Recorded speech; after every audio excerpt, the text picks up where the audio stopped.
स्वागत है आपका। पावनी जी, वक्तव्य प्रस्तुत कीजिए। जी गुरु जी। अस्मद्गुरुभ्यो नमः। अस्मत् परम गुरुभ्यो नमः। अस्मत् सर्व गुरुभ्यो नमः। श्रीमते रामानुजाय नमः। श्रीमात पिता चरण कमलेभ्यो नमः। श्री राधा कृष्ण युगल चरण कमलेभ्यो नमः। श्री गौरी शंकर चरण कमलेभ्यो नमः। श्री जानकी राम चरण कमलेभ्यो नमः। अखंड मंडलाकारं व्याप्तेन चराचरं तत्पदं दर्शितं येन तस्मै श्री गुरवे नमः। गजाननं भूत गणादिसेवितं कपित्थजम्बू फलचारुभक्षणम् उमासुतं शोक विनाशकारिकं नमामि विघ्नेश्वर पादुपङ्कजं। नारायणं नमस्कृत्यं नरं चैव नरोत्तमं देवीं सरस्वतीं व्यासं ततो जयमुदीरये। कर्पूरगौरं करुणावतारं संसारसारं भुजगेन्द्रहारं सदा वसन्तं हृदयारविन्दे भवं भवानी सहितं नमामि। श्री राम राम रघुनंदन राम राम। श्री राम राम भरता ग्रज राम राम। श्री राम राम रण तरकश राम राम। श्री राम राम शरणं भव राम रामः। रामाय रामभद्राय रामचंद्राय वेदसे रघुनाथाय नाथाय सीताय पतये नमः। नमामि चन्द्रभगिनीं सीतां सर्वाङ्गसुन्दरीं नमामि धर्मनिलयां वन्दे तां वेदमातरः। कृष्णाय वासुदेवाय हरे परमात्मने प्रणतक्लेशनाशाय गोविन्दाय नमो नमः। राधा साध्यं साधनं यस्य राधा मंत्रो राधा मंत्रदात्री च राधा सर्वं राधा जीवनं यस्य राधा राधा राधा वाञ्छि किं तस्य शेषम्। श्यञ्जनानन्दनं वीरं जानकी शोकनाशनं कपिसमक्षहन्तारं वन्दे लङ्का भयङ्करं। श्री भक्ति भक्त भगवंत गुरु चतुर्नाम वपु एक इनके पद वंदन किए नाशत विघ्न अनेक। नाशत विघ्न अनेक। नाशत विघ्न अनेक। मूकं करोति वाचालं पङ्गुं लङ्घिते गिरिं यत्कृपातमहं वन्दे श्रीगुरुदीनतारिणम्। परम मंगल में परात्पर परब्रह्म परमात्मा सच्चिदानंद सिंधु कृपा सिंधु करुणावत्सल कौशल्या आनंद वर्धन अवध नरेंद्र नंदन सौंदर्य माधुर्य लावण के सुधा सिंधु जगदीश्वर परब्रह्म परमात्मा नील सरोरु नीलमणि कौशल्या माता के आनंद वर्धन अवध नरेंद्र नंदन परम आनंद स्वरूप सच्चिदानंद घन परमात्मा श्री मर्यादा पुरुषोत्तम प्रभु श्री रामचंद्र के चरणों में मेरा बारंबार प्रणाम है। उनकी शक्ति विदेह जा जनक जा जनकाधिराज तनया वैदेही मैथिली जनक राज किशोरी, सुनैना की आंखों की पुतलिका, जगत जननी माँ जानकी के चरणों में मेरा बारंबार प्रणाम है। अनंत बलवंत श्री हनुमंत लाल के चरणों में मेरा बारंबार प्रणाम एवं वंदन है। आप सभी भक्त वत्सल, आप सभी श्रोतृवृंद, भक्ति वृंद, राम कथा अनुरागियों के चरणों में मेरा बारंबार प्रणाम है। जैसे हमने श्रवण किया अभी तक कि कैसे प्रभु के पास नारद जी जाते हैं और प्रभु से स्वरूप मांगते हैं और कहते हैं प्रभु अपना स्वरूप दीजिए, आपन रूप देहु प्रभु मोहि, आन भांति नहीं पावहु मोहि। और कैसे जाते जाते नारद जी से भक्ति महारानी अपने पुत्र को बचाने के लिए एक एक चौपाई कहवा देती हैं, जहि विधि नाथ होय हित मोरा, करहु सो बेग दास मैं तोरा। तो प्रभु भी कहते हैं नारद जी से, जहि विधि होय परम हित नारद, जहि विधि होय परम हित नारद सुनहु तुम्हार। कि जिस प्रकार तुम्हारा, तुम तो हित की बात कर रहे हो, तुमने तो कहा हित करो प्रभु मेरा, पर मैं हित नहीं करता, ये हित मुझे करना ही नहीं आता, हित मुझे नहीं आता, मुझे सिर्फ परम हित आता है। मैं करता हूं तो 100% करता हूं, वरना 1% भी नहीं करता हूं। हमारे ठाकुर जी को गणित नहीं आती, हमारे ठाकुर जी को गणित नहीं आती, ठाकुर जी को सिर्फ 2 चीजें आती हैं, या तो पूर्ण या तो शून्य। बीच का कोई नंबर नहीं आता, बीच में मैथमेटिक्स नहीं आती। एक नंबर नहीं आता कि 37 है कि 25 है, 26 है, नहीं। या तो पूर्ण या तो शून्य, या तो 100%, या तो इंफिनिटी या तो 0। और हमारे ठाकुर जी को बीच में कुछ नहीं आता। तो तुमने नारद बीच की बात की, हित माने 50%, और हमें ये बीच की बात समझ नहीं आती। हम पूरी बात करते हैं, जेहि विधि होय परम हित, तुम्हारा हित क्या परम हित होगा। जेहि, अब सब सोचेंगे कि प्रभु बंदर की शक्ल देख के क्या हित कर रहे हैं नारद जी का। अरे उनकी हृदय में एक छोटी सी इच्छा ही तो जगी थी विवाह करने की, ठाकुर जी ने ऐसी लीला क्यों की। कोई गलत इच्छा तो की नहीं थी, किसी को कष्ट पहुंचाने की इच्छा नहीं की थी, कोई किसी को परेशान तो ऐसा किया तो था नारद जी ने। तो बस अहंकार आया था, वो बात सत्य है। परंतु एक बात समझ नहीं आई, इतनी सी बात पे प्रभु नाराज क्यों हो गए। प्रभु ने ऐसे नारद जी का विनोद ही बन गया, मजाक ही बन गया। तो प्रभु ने ऐसा क्यों किया। जब अरण्य कांड में नारद जी पुनः मिलते हैं, तब प्रभु ये बात समझाते हैं, नारद मैंने ऐसा क्यों किया। नारद जी जब मिलते हैं तो प्रभु पहले कहते हैं कि प्रभु आपने मेरे साथ ऐसा उस समय क्यों किया, मेरी क्या गलती थी। जब जानकी जी का हरण हो चुका था, तब एक बहुत सुंदर बात ठाकुर जी बोलते, मेरी दशा देखो, नारी के वियोग में मेरी दशा देखो। हे खग हे मृग हे मधुकर श्रेणी, तुम देखिए सीता मृग नैनी। मैं बार बार इधर उधर जा रहा हूं और हर वस्तु से पूछ रहा हूं, हे खग, अरे पक्षी तुमने मेरी सीता देखी। मैं जीवित वस्तुओं से क्या, मैं तो जिनमें जीवन है ही नहीं, मैं पेड़ लताएं और पक्षी और हिरण से पूछ रहा हूं कि तुमने मृगनयनी सीता देखी। तुम्हारा भी विवाह होता तो तुम्हें भी नारी के वियोग में यही दुख सहना पड़ता, तो मैंने तो तुम्हें दुख से बचाया। प्रभु मेरी हालत तो देखो। प्रभु राम के जो दशा देखी जब नारद जी ने, कि प्रभु राम हर जगह दौड़ दौड़ के कह रहे हे खग हे मृग।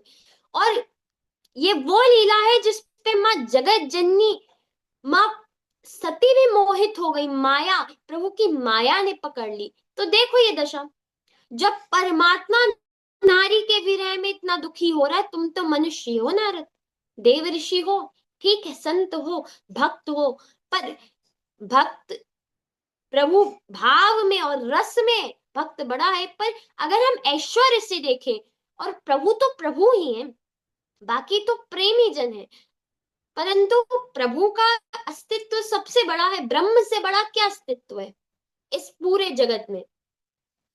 तो प्रभु कह रहे मेरी हालत देखो, मैं बार बार गिरता हूं, बार बार बेहोश हो जाता हूं। और हनुमत नाटकम में श्री लिखा है, श्री हनुमान जी ने ही लिखा है हनुमत नाटकम, उसमें क्या दशा है राम जी की, कि राम जी चलते और चलते चलते सीता सीता करते करते मूर्छा को प्राप्त हो जाते। जिन राम जी को आज तक कोई भी बड़ा से बड़ा योद्धा मूर्छित नहीं कर पाया, वो राम जी विरह में मूर्छित होते हैं। और जब लक्ष्मण जी पीछे से आके उठाते हैं और तब राम जी नेत्र खोल के कहते हैं किम यूयम वद नाथ नाथ किमिदम। अरे वत्स तुम कौन हो, अपना परिचय दो। प्रभु भूल गए, लक्ष्मण जी को भूल गए।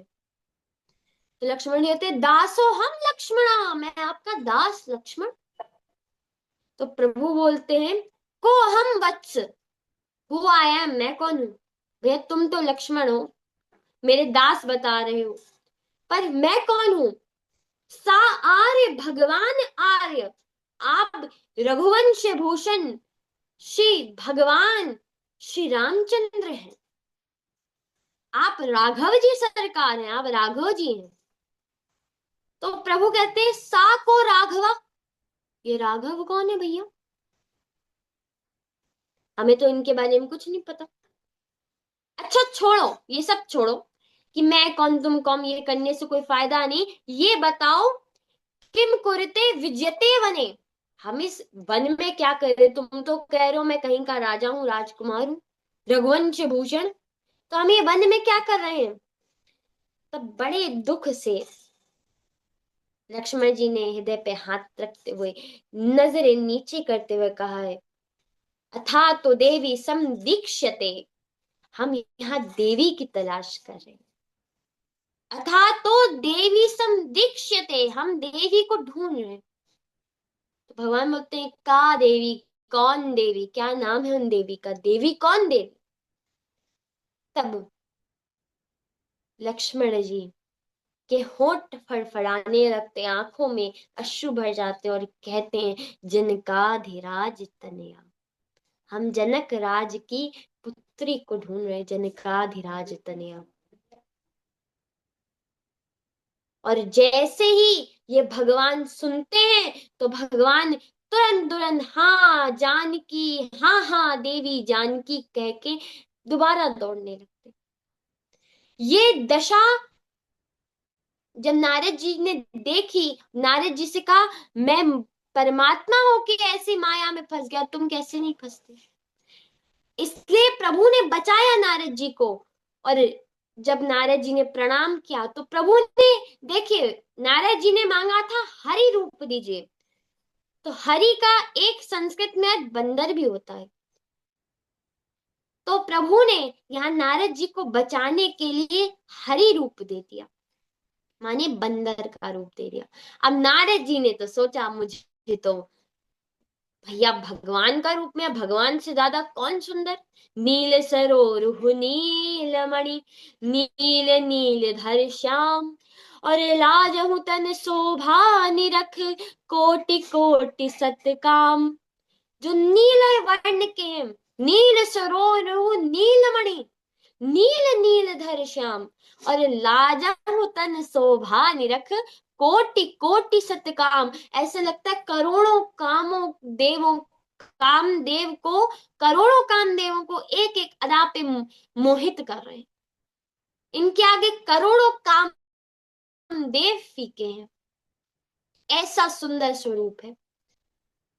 तो नारद जी बड़े प्रसन्न होके स्वयंवर में जाते हैं विश्व मोहिनी के और प्रवेश करते हैं। अब प्रभु ने एक बड़ी अच्छी बात की, जो वानर का स्वरूप है वो और किसी को दिख नहीं रहा। सबको नारद, नारद जान शीश सब बनाया, नारद जी समझ के सबने नमन किया कि ये नारद जी हैं। बंदर का वेश प्रभु को दिख रहा और उस विश्व मोहिनी कन्या को दिखेगा और किसी को नहीं। बाकी सब नारद जी देख रहे हैं, चतुर्भुज भगवान विष्णु नहीं दिख रहे किसी को, पर नारद जी दिख रहे हैं। क्यों? प्रभु वो अपने भक्त का उपहास नहीं करा सकते,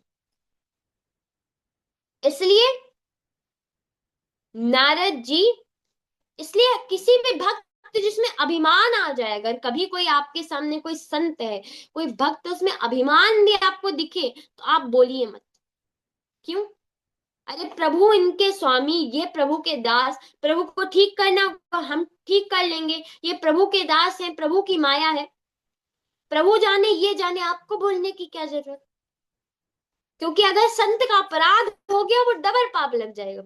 तो प्रभु इनके स्वामी, प्रभु देखे, हम सम्मान, हम प्रणाम ही करके अच्छा ही बोले, वो हमारा आध्यात्मिक स्तर बढ़ाएगा। अगर हम करें, अरे इन संत में तो, अरे ये तो बड़ी अभिमानी है, इनमें तो कोई गुण नहीं है प्रभु के, अरे प्रभु जाने, प्रभु को अगर पसंद होगा उस व्यक्ति को गुणवान बना लेंगे। वो प्रभु के लिए कुछ असंभव नहीं है। इसलिए कोई संत में अगर कोई अवगुण भी दिख जाए, तो प्रणाम करके दूर से कुछ बोलो नहीं बस, क्योंकि भक्त का उपहास प्रभु को अच्छा नहीं लगता। इसलिए भगवान ने नारद जी का उपहास नहीं कराया। नारद जी गए आगे आगे, सबने जाने भी दिया, सबको लगा ये पंडित जी है, यही पूजा कराएंगे, अब हम हमें वरने आए तो इनको राजा के पास, इनको आगे ही बैठने दो। क्योंकि यही, अगर जब विवाह होगा, अगर विश्व मोहिनी हमारे गले में माला डालेगी, तो वेद मंत्र तो यही पढ़ेंगे, तो इनको आगे जाने दो। तो नारद जी एकदम आगे पहुंच गए और आराम से जाके बैठ गए। अब वहां पर दो रुद्रगण बैठे थे, उनको दिख रहा था नारद जी का वानर वाला रूप।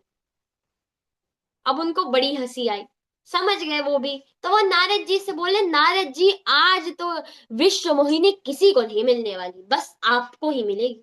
वाह वाह, आपका स्वरूप कितना सुंदर है, आपके कान कितने सुंदर हैं, आपकी नासिका कितनी सुंदर है, आप कितने सुंदर लग रहे हैं। वाह वाह वाह वाह वाह वाह, आपकी ये जो नाक है ना, ये मुझे भगवान के वरावतार की याद दिला रही है, इतनी सुंदर नाक है। नारद जी ने सोचा, भगवान का वरा अवतार मतलब भगवान जैसे स्वरूप मिला, तो इसलिए वरा अवतार बोल रहे हैं। नारद जी क्या जानने, ये बोलना चाह रहे हैं कि जैसे स्वर का मुख होता है वैसा लग रहा है।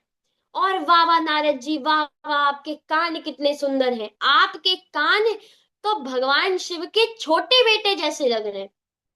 छोटे बेटे माने गणेश जी। गणेश जी के हाथी के कान है, बड़े बड़े, बहुत ही बड़े। तो कहे तो सुना ही रहे, टेढ़े सुना रहे, वाह वाह नारद जी, वाह वाह नारद जी। नारद जी भी और फूल गया, मेरे गले में वरमाला आएगी, मैं तो आधा जीत ही चुका। विश्व मोहिनी आई, विश्व मोहिनी कन्या वरमाला लेके आई, और सामने नारद जी दिखे।